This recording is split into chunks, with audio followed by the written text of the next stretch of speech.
Mi manchi tantissimo. Mi manchi anche tu, mamma. Starai attenta quando uscirai? Come sempre.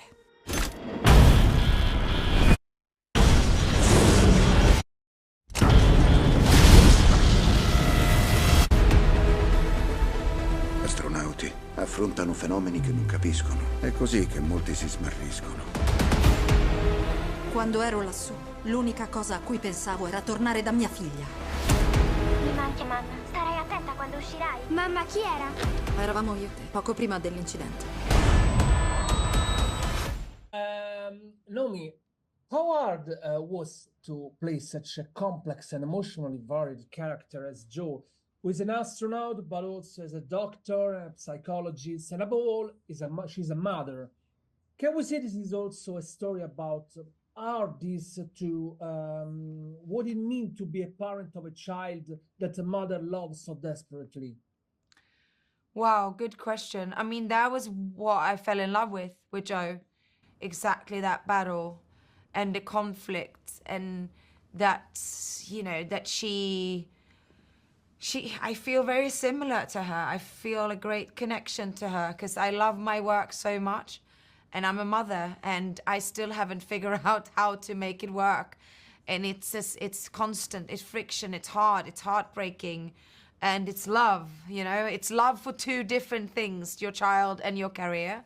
And I can't think about anything more extreme than being up on the ISS and FaceTiming my baby down on Earth, and then being, you know, trapped and not knowing if you will make it back, and then coming back, and then everything is a little bit wrong.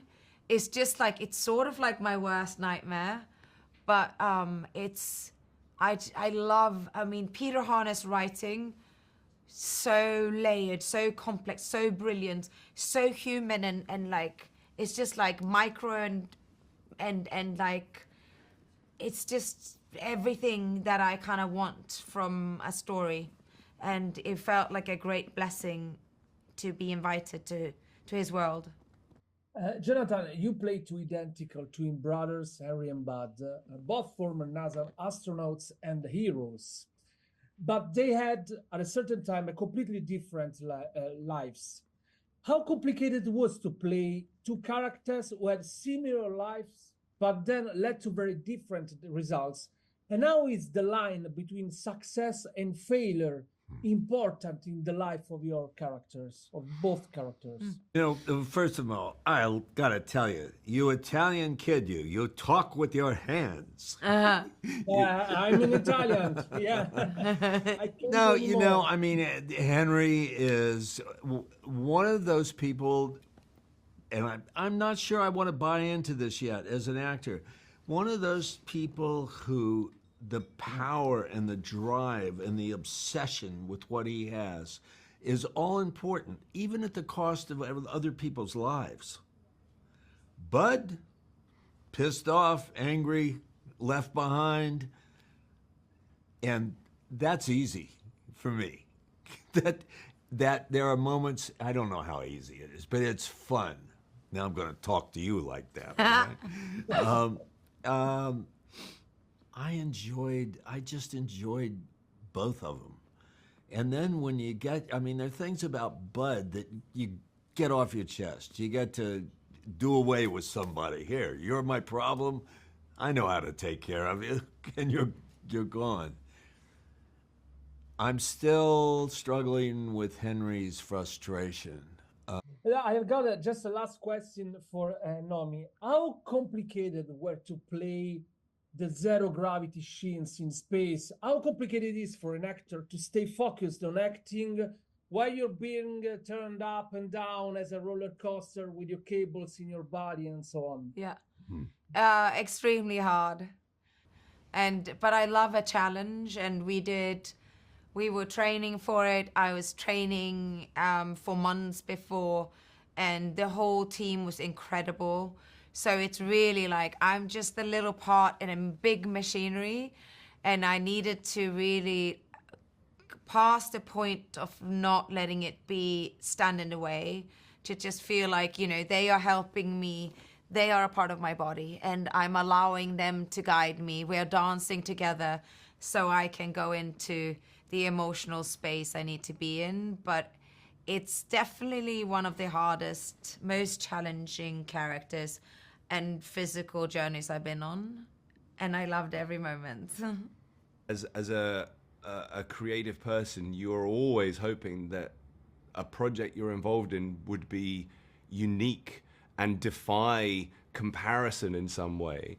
And you know, I have actually been involved in other projects that sort of did something like this, but this project is entirely new, and yet at the same time, the psychology that it's sort of looking at is very, very human. It's the nature of the human condition and how we struggle with, you know, making sense out of something that just doesn't suddenly make any sense, you know. And I feel like a lot of human beings probably have been feeling like that over the last half decade or so.